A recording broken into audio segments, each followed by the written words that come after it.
Mobile কেনার কয়েকদিন পর সানজিদা স্কুলে গিয়েছিল, আর ওখানে যা দেখল তা দেখে সে চমকে উঠল। তার ক্লাসে সবচেয়ে ভালো ফ্রি ফায়ার খেলা ছেলে আরিয়ান মারা গেছে। এক সন্ধ্যায় আরিয়ান তাদের বাড়ির পাশের পার্কে বসে মোবাইলে গেম খেলছিল। তখনই এক লোক এসে তাকে ছুরি আঘাত করল, আর তার মোবাইল আর পার্স নিয়ে পালিয়ে গেল। অতিরিক্ত রক্তক্ষরণের কারণে আরিয়ান মারা গেল। এটা শুনে সানজিদার মাথার ভেতর চক্কর কাটতে লাগল, আর আরিয়ানের হাতে থাকা মোবাইলটা যেন তার চোখের সামনে ভাসল। আর মনে পড়ল সেই মোবাইলটা যা সে এক অচেনা মানুষের কাছ থেকে কিনেছিল।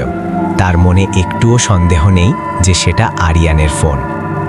এখন বর্তমানে ফিরে আসি। সানজিদার বাবা মা তার ঘরে ঢুকে দেখলেন সে বেডে অজ্ঞান হয়ে পড়ে আছে, আর চোখ থেকে রক্ত ঝরছে, এবং তার পাশে মোবাইলটা পড়ে আছে।